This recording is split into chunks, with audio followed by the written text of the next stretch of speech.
You said either there's something really wrong with America or there's something really wrong with Black people. Looking for the ultimate conversation on Black innovation and wealth creation? Look no further. From Chains to Links brings together some of the top Black entrepreneurs, academics, creatives, and futurists to discuss how we reimagine Black community and build a collective vision for true Black prosperity. So get ready. We're about to go there.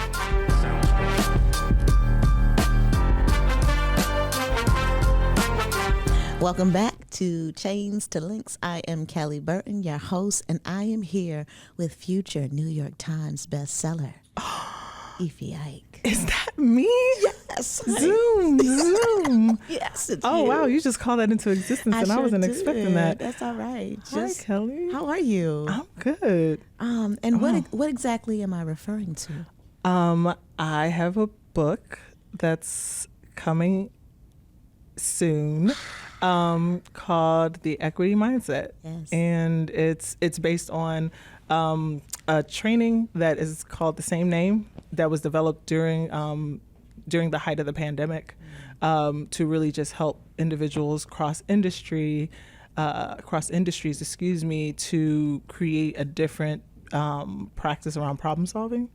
And just to adopt equity as kind of like the new normal of how we solve problems versus the thing you tack on at the end. And so, yeah, it was very, I've learned a lot. Yes. I am super excited to welcome Richard Bury Jr., who is the CEO of Robin Hood Foundation, a former deputy mayor in the city of New York, an extensive background in philanthropy, education, and I actually am gonna say, for me, the colleague, because if I were to say my boss, he would interrupt this whole thing and we would have to start over. But the colleague that actually allowed me to experiment with equity the most. And I don't think I've told you that, Rich, but thank you for allowing me to play a bit, because you've helped my career for real. So thank you for being here. What a beautiful thing to say. Thank you. It's for the saying truth. That. Appreciate It's that. the truth. So I'm gonna let Kelly kick off. She has a favorite question that she likes to start this off with. Because I love this origin story. Everybody has an origin story, and it tells you so much about how they have arrived where they are in life. So I'm curious, Rich, and do you prefer Richard or Rich? Whatever works. I guess Rich is faster. Okay, Rich is faster. We just I'll start with Richard, and depending on where the conversation goes, we're going to go into Rich. But Richard, tell us about your people. Where your people from? Where are my people? That's a hard question to ask a Black American. I don't know where my people are from, but I can say that Panama.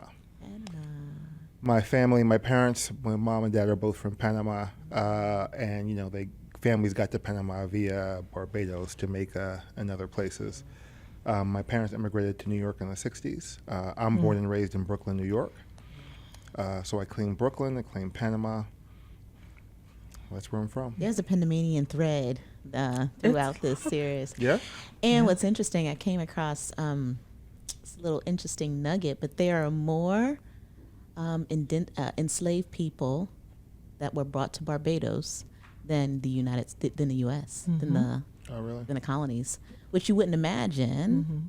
But I thought that was pretty fascinating. Same thing with Jamaica. Like when you think about the Caribbean and Central America as well. The first time I went to Panama, I'm not gonna lie, I was surprised at how many people looked like me. My friend's passport was also was about to expire in less than 30 days, so I had to utilize the best Spanish that I could on the spot for us to enjoy.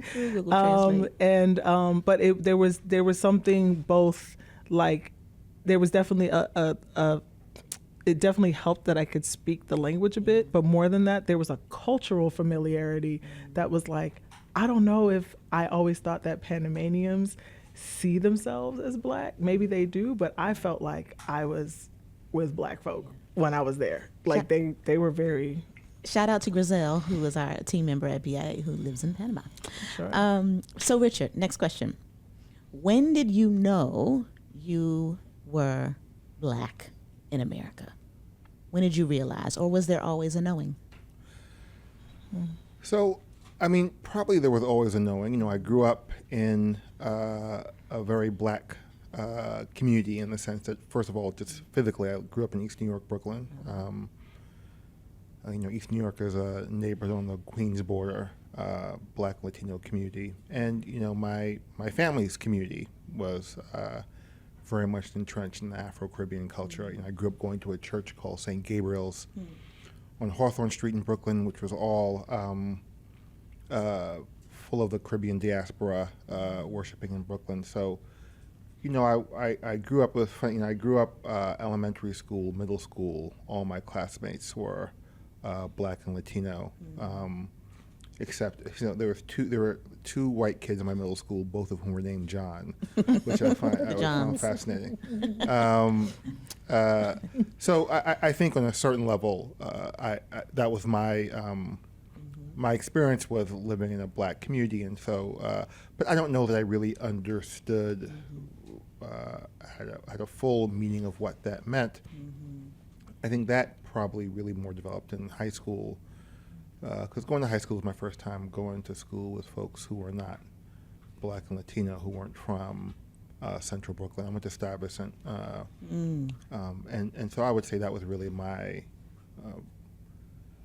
real awareness of what race might mean, as opposed to growing up. When I grew up, I thought we were, you know, I grew up feeling very privileged. I grew up in a poor neighborhood, but always felt very resourced.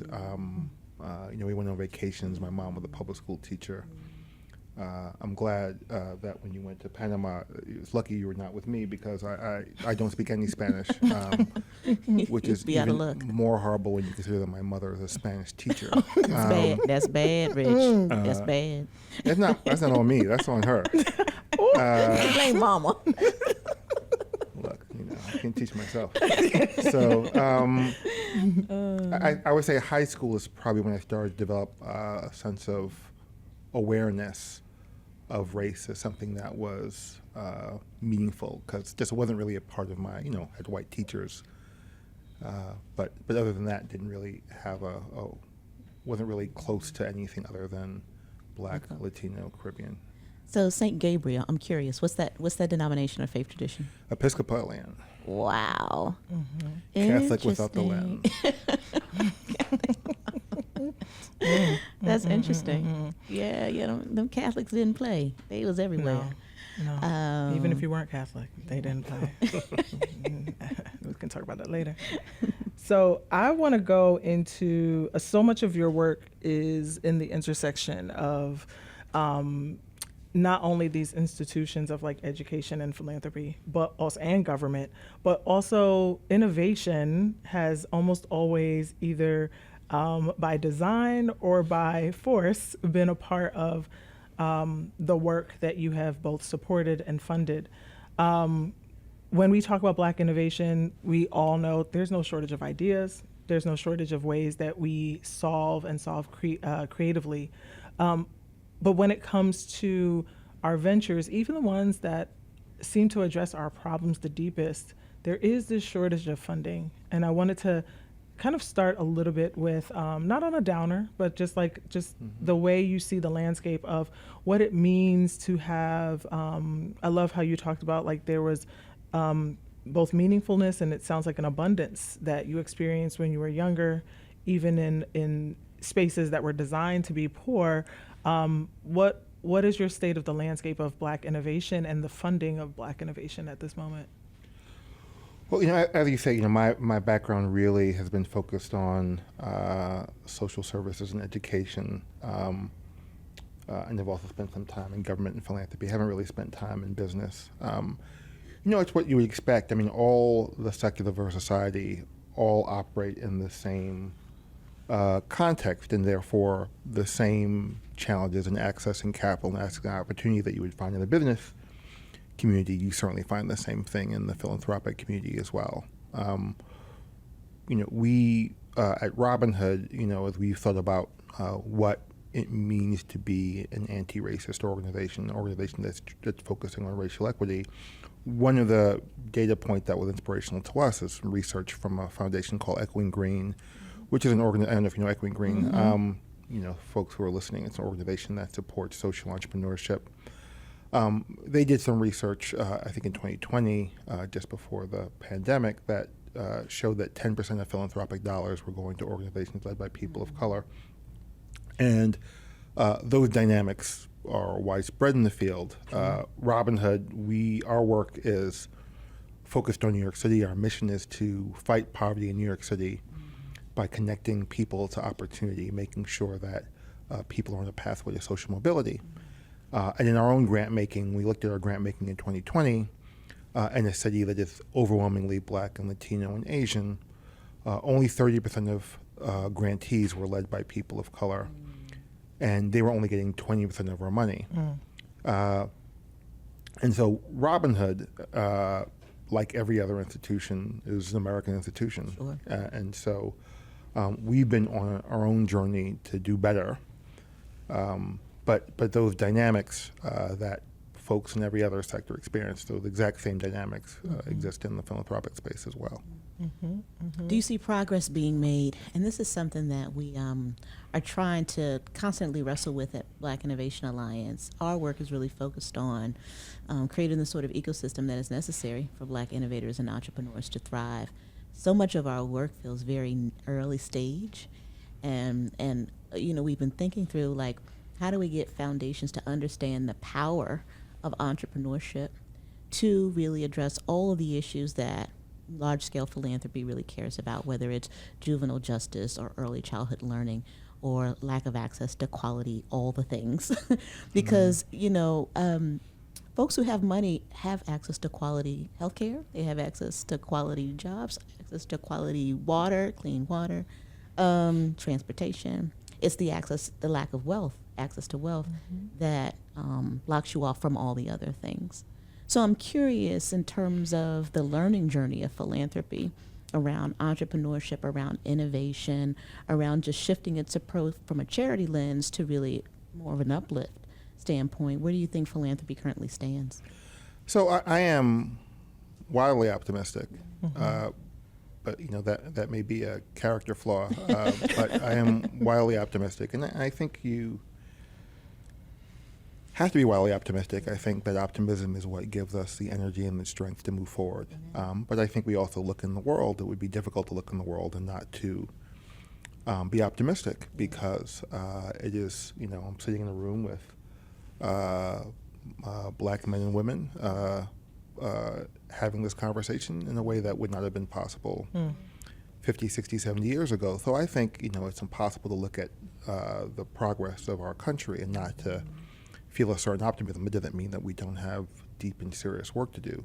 But for me, it's almost disrespectful to those who came before us not to approach the work with optimism and not to use that optimism as fuel for the work moving forward. And I think that is certainly true in our work. I just talked about our work at Robinhood. So 3 years ago, 30% of our grantees were led by people of color. They got 20% of our dollars. Today, 48% of our grantees are led by people of color, and they get 48% of our dollars. Wow, that's fantastic. Now, some of that is about progress in the field. Some of that is just more and more organizations are identifying leaders who look like the community that they serve. Part of that is our intentional work at Robinhood to change our practice with an explicit race-conscious lens. One of the things that we launched at Robinhood is something called the Power Fund, where we invest through that fund exclusively in leaders of color. And as in so much other sectors of society, having that intentional focus to force us to find talent, find creativity, find innovation where it exists in the market. And one thing that we find from our work in the Power Fund is that the organizations who come to Robinhood through the Power Fund actually have a higher grant renewal rate than those who don't. Which I think is important to say, because the problem was never that there weren't Black, Latino, and Asian people who were leading organizations doing great work. The problem was that we didn't know who they were, and that wasn't their fault. Right. That was our fault. And it's our problem, because that means that we can't do our mission as well. It means that if our job is to drive dollars to the organizations that are having the most impact, we have not been doing that. And so the race conscious lens is something that allows us to do our work better, more impactfully, because it's forced us to find talent where it lives. And just an important thing for us all to say out loud, because the narrative of race consciousness decision making in America is a narrative of a perversion of what would otherwise be a merit-based ideal. We talk about this to say that, it's and this was a conversation, frankly, in our community, that somehow if you have a race-conscious approach to grant making, are you going to find organizations that are less impactful, that are doing less good work?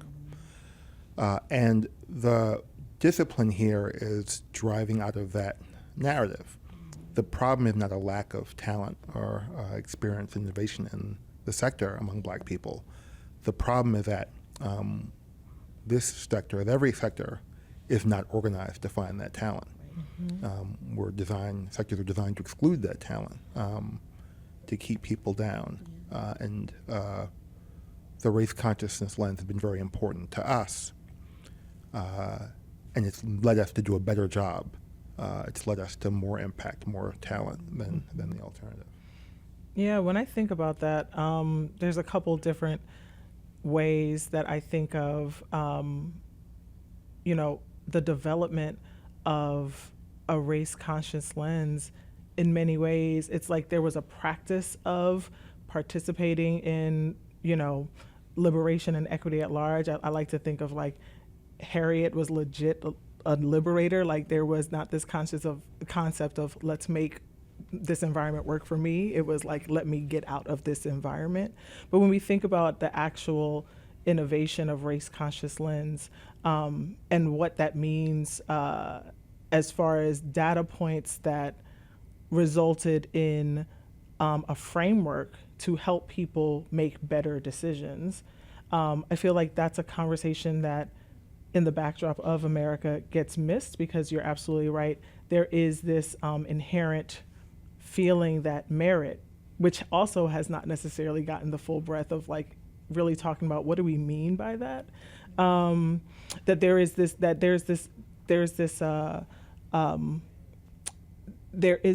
difficulty in even, if I can just frankly say, even people, like us, Black people, really leaning into explaining to each other, ourselves, the value that a race conscious lens has in progress for us and for other folks. And of course, I'm saying this in the backdrop of the recent Supreme Court decision around affirmative action, which in many ways was built upon from a race conscious lens approach, that has been an attempt, I don't want to say it's been perfected, but an attempt at looking at how we all have access.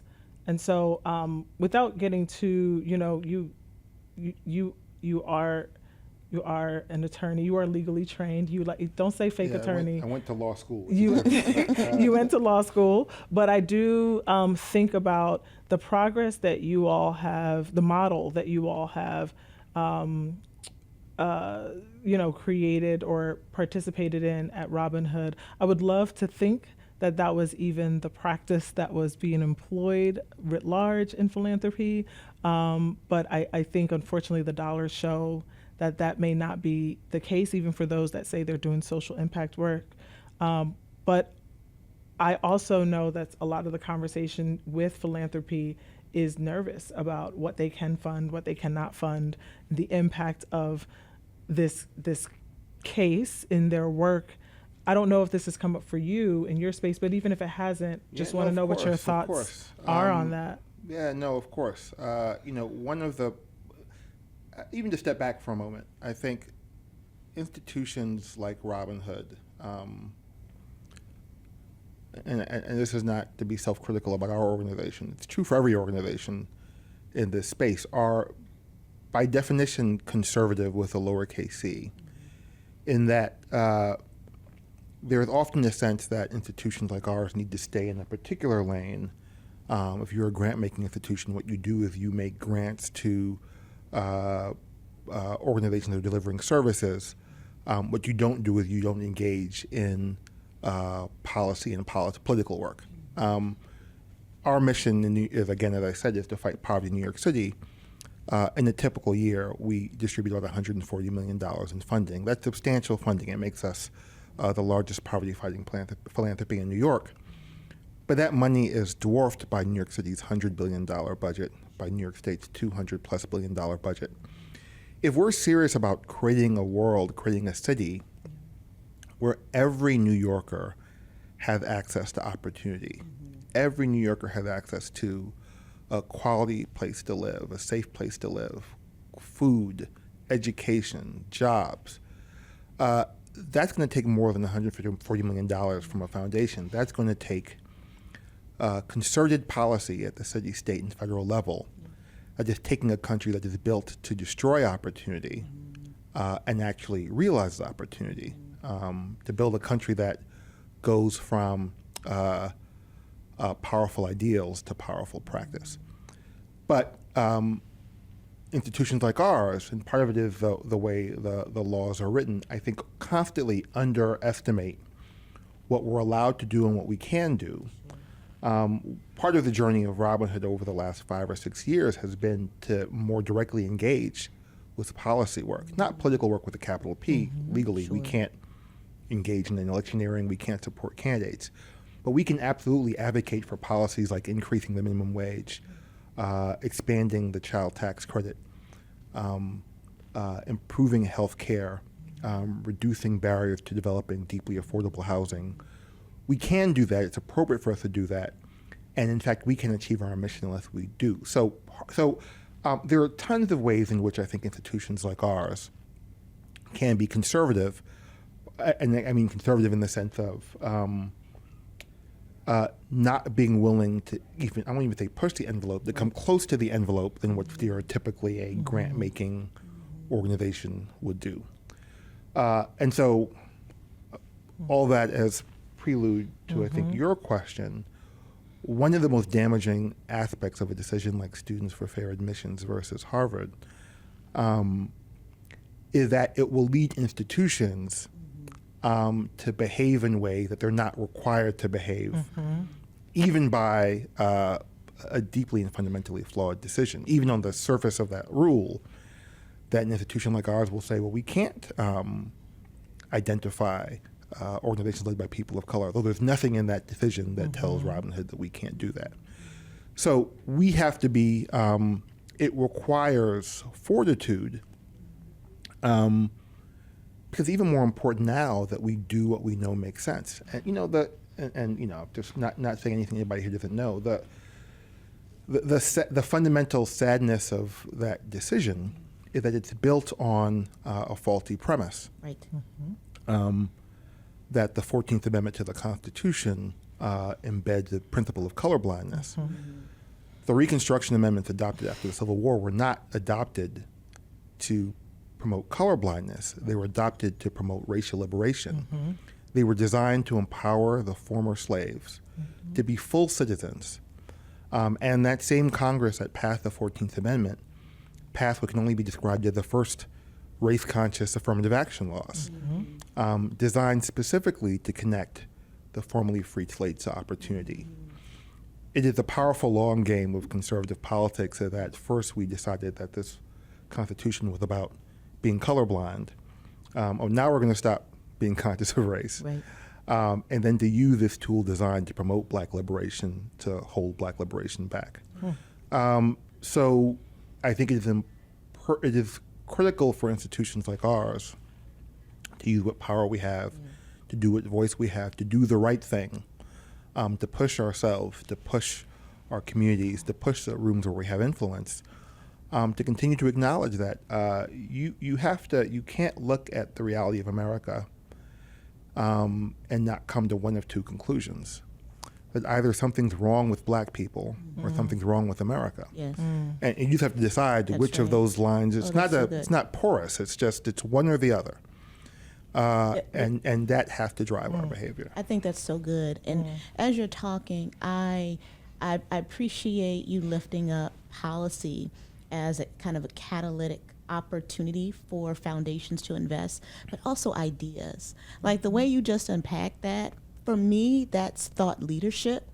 And we need deeper investment from philanthropy writ large around the incubation of ideas and the fostering of ideas. Meritocracy is a myth.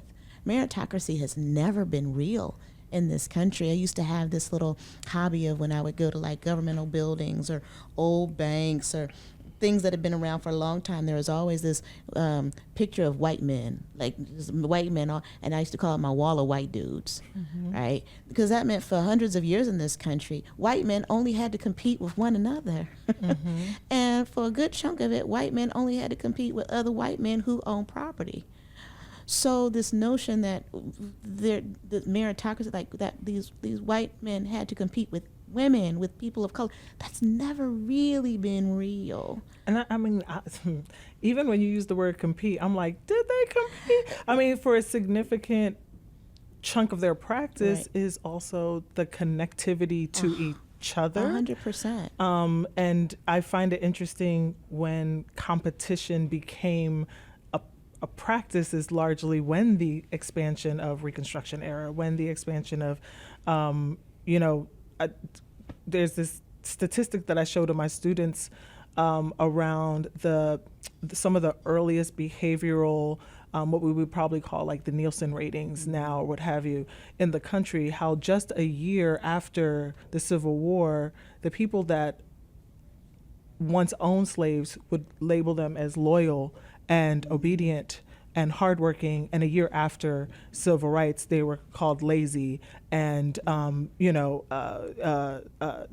what is the word? Basically like receiving handouts and what have you. And so the shift in how we also designed competition and designed worthiness and meritocracy is very interesting, because it's both a design, but it's also the lack of acknowledging how, as you were mentioning, how wealth positions and in some ways the inherent right to not compete, to get certain standing is just a practice. Yeah. And here. Harvard's a great example of this, because for most of Harvard's history, Harvard admissions was not competitive in the sense that most people who applied to Harvard got in, but the only people who applied went to Andover and Exeter. That's right.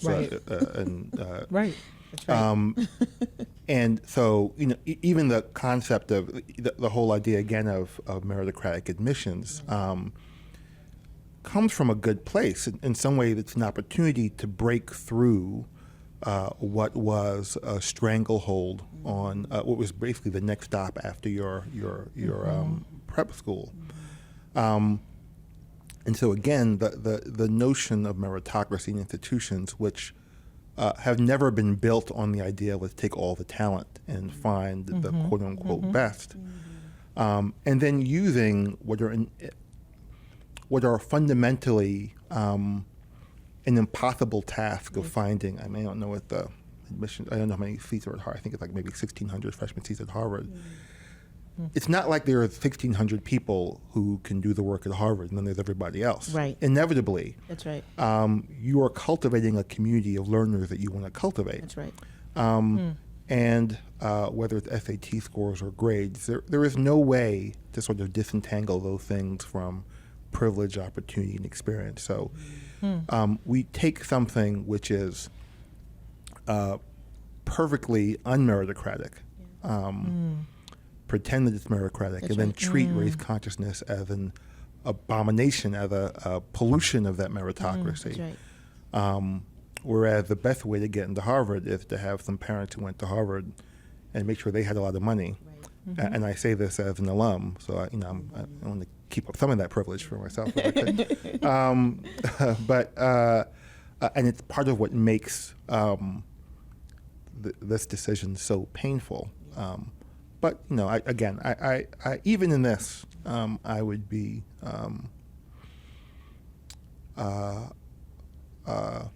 optimistic.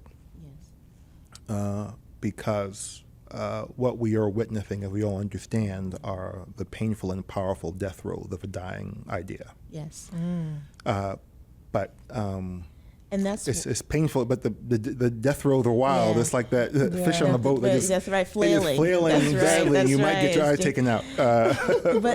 But I also want to revisit something else you said and kick it back to Iffy. But you said either there's something really wrong with America or there's something really wrong with black people. And I love that so much, because if it is true that people are built with equal portion of possibility and human potential, and it shakes out that according to this artificial criteria, race, which is not real, that race is a primary determinant of outcomes, right? So either it's something inherently wrong with black people, again, a qualifier that's not even real, it's made up, or there's something wrong with America. So can you just unpack that a little bit? Because I think it's very powerful.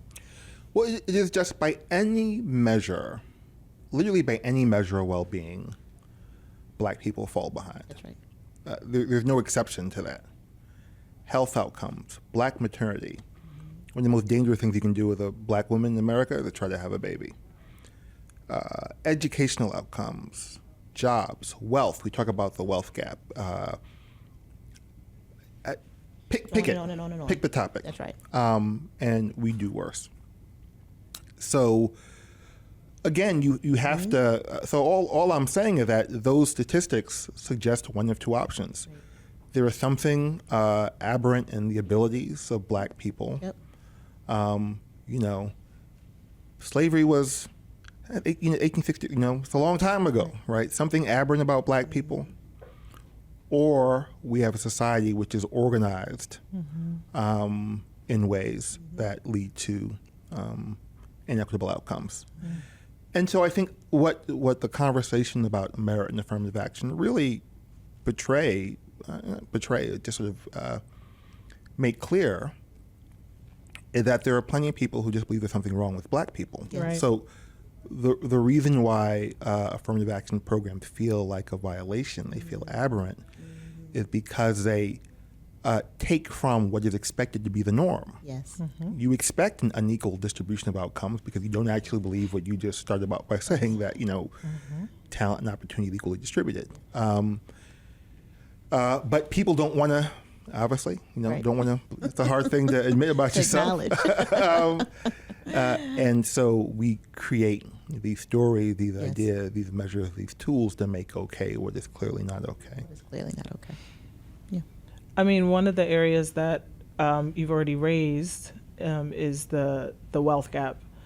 In philanthropy, we know that obviously, I don't even know what the percentage is, but it's not a lot of us that would qualify in the space of like black and wealthy to this individual donor category, if you will.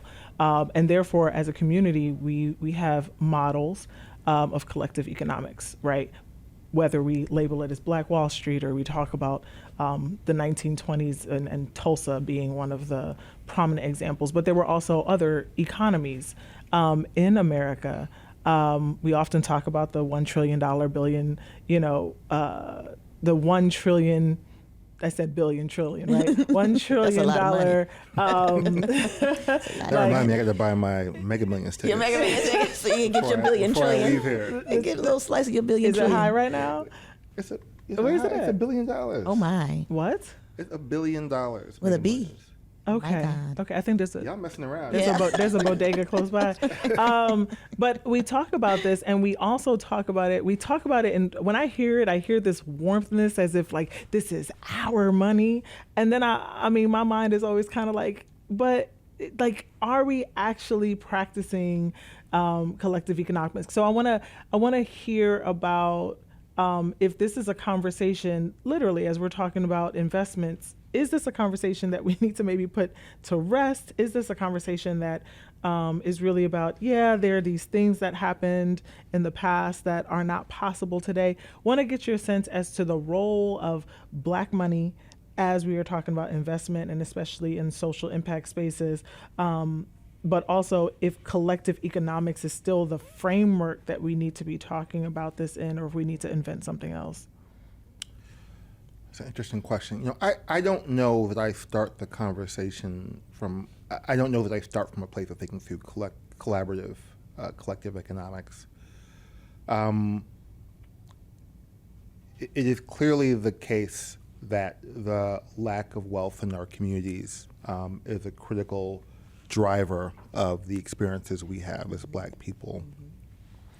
I don't know if that's a question about there not being enough black billionaires so much as it's a question about whether people of color have the opportunity to build and generate wealth over time, especially given the deficits we have as a community in getting there,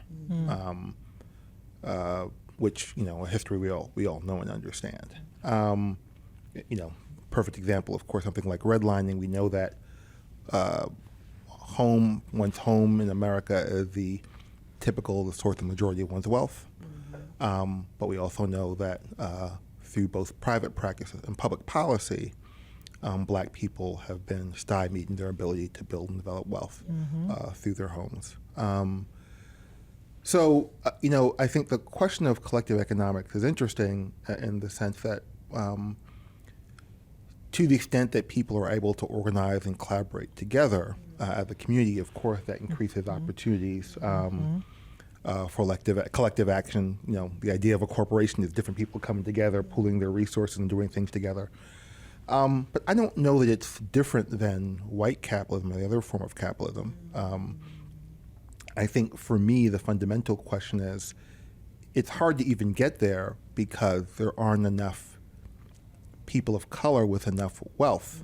And so I sort of start by saying, how do we build an environment where people have the opportunity to build wealth, and then we can have conversation about what that means for themselves and their lives. So I don't know if that answers your question, but I guess that's the way I think of it. It's sort of not. I'm not even that's sort of not where my orientation is. I'm trying to make sure that people have access to good schools, good education, good economic opportunity. How do we get the black people with the money on the same page about how we might establish some sort of collective action around the advancement of black people? Is there an opportunity there? Well, I actually, I think the black people who I know who have significant wealth, it's hard to generalize because every community is a diverse community, but there is today significant action among folks with means to commit to driving economic opportunity in our community. I think about organizations like the Black Economic Alliance, institutions that are built by black people of means who are really serious about making sure that the door that they've been able to go through is held open and widened and expanded for other people. So for me, I don't know that that's a problem. The people I know, again, the people who I know who have significant wealth are serious about what that means for their community. So so that's why I sort of take a step back. The problem is there isn't enough black wealth. And what today might be a community of 100 people or 200 people need to be a community of thousands of people. And it's not just about those at the extreme of the wealth curve. It's that we need more people in the middle class, people who just have equity in their homes, people who are not living deeply in debt. I mean, we have so much work to do. So I don't want to sort of reject the premise, but I guess I am rejecting the premise a little bit. That's not where I see the problem is. Some of the things you're touch on policies. So let me take a step back and bring in one of my favorite rising shows, Abbott Elementary. I don't know if you've seen any of the episodes. I have. Okay. I have. I don't know if you remember the science episode where kind of Quinta was kind of beefing with one of the teachers who was a science teacher, a black male science teacher, and she wanted to, sorry, I'm just laughing. Everybody hates Chris? I'm trying to remember the... No, he's not like a major all right, I have not character. seen it. You may I've not seen enough Abbott Elementary. Was it okay. the science fair episode where they were going back and forth on the science fair, and it was about the stacking of the eggs? It was right, trying to get the egg to kind of like make it to the ground without cracking. And and Quinta took her. It's a really hilarious episode. It's beyond hilarious, because what Quinta was trying to show was that there's a funness. She was critiquing one of the teachers that there isn't a funness in science, and that it doesn't have to be that deep. And she had her students come like one by one to the top of this ladder and drop their egg with all these like things that were clearly not going to protect the egg. And then the tragedy on their face, or when they saw the tragedy of all of their eggs cracking and dying because they thought the eggs were dying, like each kid was traumatized by her like experiment, and the science teacher was unmoved and was like, yeah, that's exactly what's gonna happen, right? So he didn't care that these kids were crying. Yeah, he was like, that's what you get. And he was like, that's what you get. But one of the things that stuck in my mind was that he had explained to her that science, he was like, you want all these kids to win, but you miss that science is also about failure. That actually how we create these equations is actually built on failure. And that resonated with me as someone who has a passion for science and grew up as a STEM kid, and in many ways sees themselves as an innovator. But I know that the one thing that is not necessarily given to me, that I don't have access to a lot of times, is failing. I don't have the space and the room. And I think I hear this from creatives a lot around like, I have an idea, but I want to test it out. I want to try it. And sure, there are incubators and there are accelerators. But you had talked about wealth as not just this destination, but for us to analyze the consequence of what it means at almost every stage of a person's life when wealth and abundance is not accessible. And that those things also have consequences. It's not like you come out, even if you come out and graduate at the top of your class, it's not that you weren't impacted by inequity. Yeah. There are things that you did experience. So I just was curious if there were, you mentioned a couple of policies like EITC and stuff related to maternal health. Are there policies that you feel like we should be talking about a little bit more robustly in especially the life course of an individual when it comes to creating the spaces for more Black innovators and more, creative entrepreneurs? I mean, probably one thing with you talk I would just sort of elevate is the connection between wealth and the ability to fail, because part of the privilege of the entrepreneur is the freedom to take chances. Which is difficult to do when you're trying to meet the immediate and the urgent needs of your well-being. I think about my life. I think about the privilege in my own life. When I graduated law school, I did not follow the typical path that was very much available to me of going to a law firm or a bank and making a lot of money. I think, what I did instead is I started a youth mentoring program, and which is why I call myself a fake lawyer, because I did not practice law very long. But that was an incredible privilege, because I think about, it's interesting to talk to my parents now as I'm older, especially my dad, who grew up, with a joke that he grew up poor because they couldn't afford the O and the R at the end.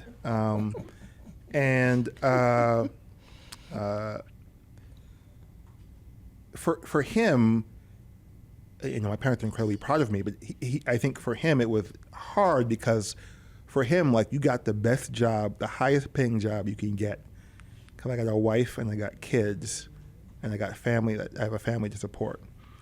And the idea that I was like, well, I'm going to start a youth mentoring program is an incredible privilege. And, for me, it wasn't about, a wealth building enterprise, but it was about like sort of taking a chance and taking a flyer and do what I wanted to do, as opposed to what I quote unquote had to do. So anyway, I just want to elevate that. Yeah. I mean, I think that's a very important connection. And I forgot what your question was. I got to. No, it's you think about the policies. Oh yeah. Yeah. So I mean, a bunch of policies, right? But I start with also the very unoriginal idea that you can't be creative and take risks if you can't put food on the table for yourself and your family, right? So I think first about the basic needs of food and shelter. One of the things that we've seen during the pandemic is we saw the tremendous power of public policy in reducing poverty. Mm-hmm. Federal, state, and city resources, particularly federal dollars, the expansion of the child tax credit and other cash transfers, had a tremendous impact on poverty in the country. It reduced child poverty in New York City by half. It had a spectacular impact on the well-being of children and families. And what the research has shown, so those who have a problem with cash transfers will make up these crazy stories about people. But what the research shows, what people did with the money when they got them, and they did what you would do. They paid bills, they paid their rent, they bought food, took their kids to a vacation. They created space for themselves and their families where you weren't worried about, how am I going to feed my kids tonight? Yeah. You could think about, how do I build a better future for my kids tomorrow? And so I would start with, as a matter of, now, of course, in true American fashion, we have this amazing experiment with tremendous results, powerful well-being, and so we stopped doing it. And those pandemic era cash transfers, everything from cash transfers to eviction moratoriums, et cetera, are all done or ending. So, I don't know if the good or the bad news is that we actually know much of what we should do.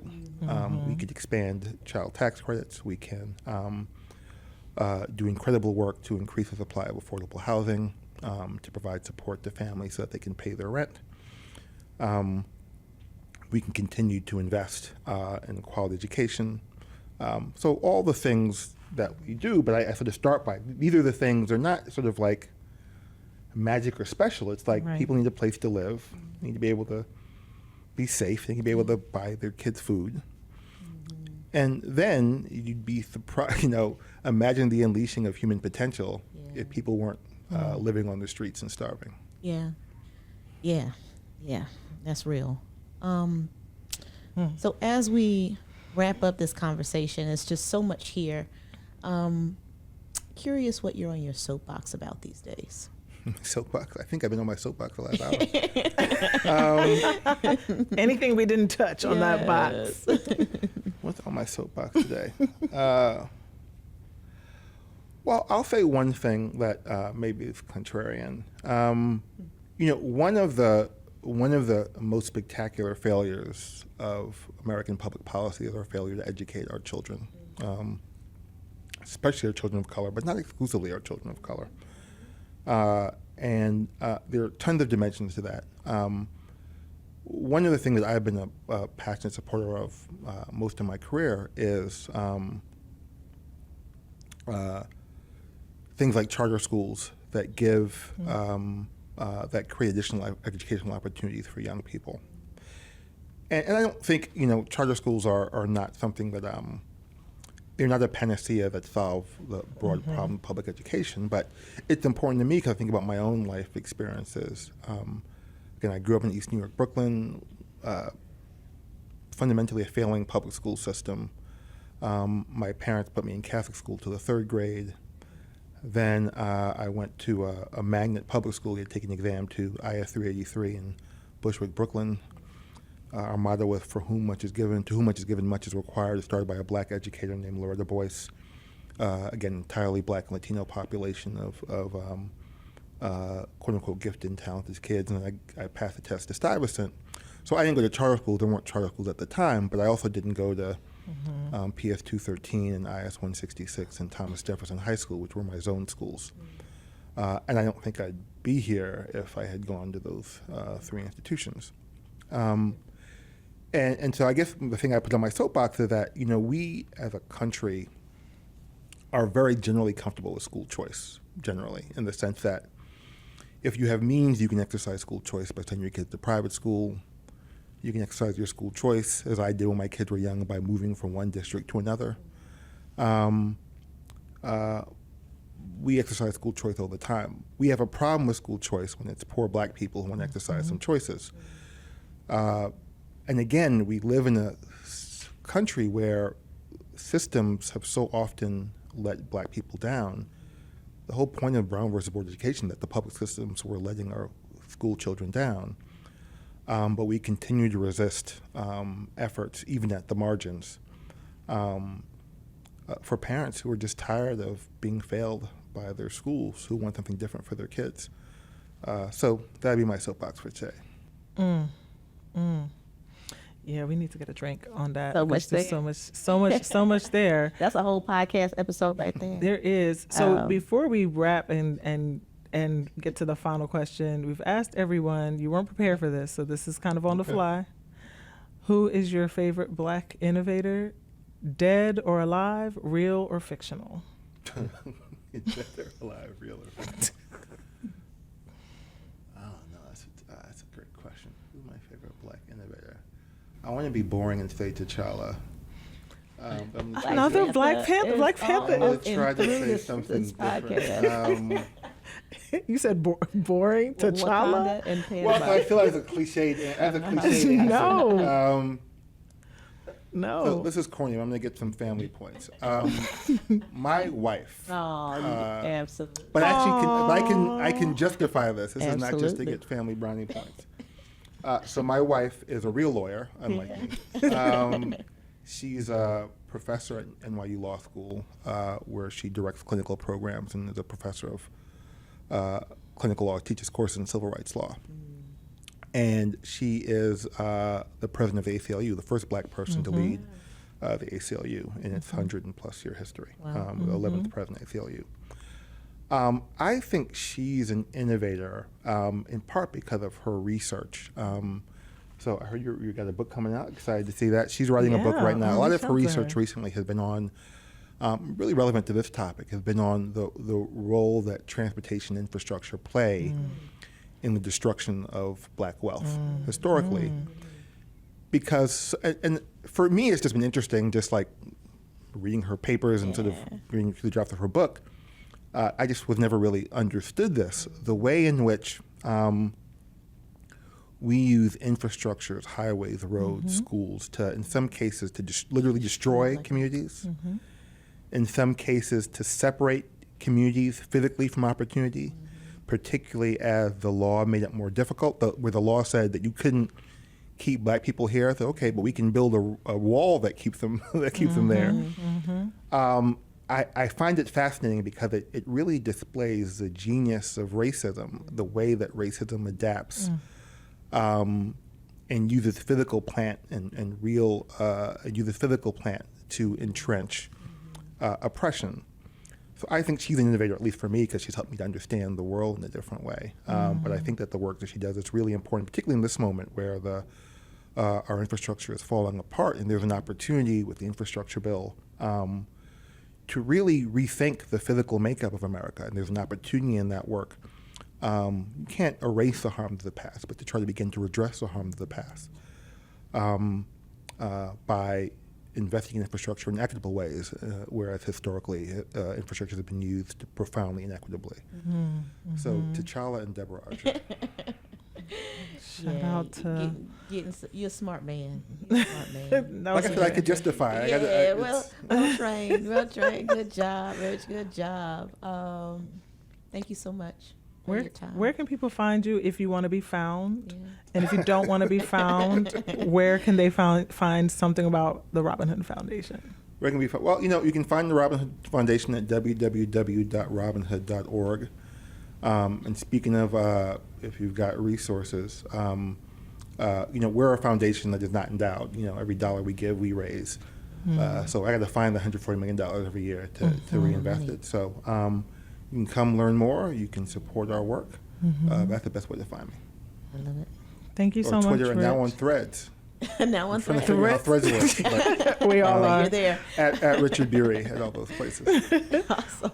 Thank you, Richard. All right, thanks for having me. Thanks for the comfy couch. Yeah. Appreciate the time. I'm not going to leave, though. I'm going to sit here. And take a nap. It's a very low couch, just listening, so I'm not sure I can even get back up. But I'm going to try my best. But thanks for having me. Thank you, Rich. Thanks, y'all, for joining us for another episode of Chains to Links. We will see you next time. Hey, everybody. Hope you loved the episode as much as we did. Join us at blackinnovationalliance.com to continue the conversation. And remember to subscribe, like, And share the podcast as we continue to build the movement for true Black prosperity.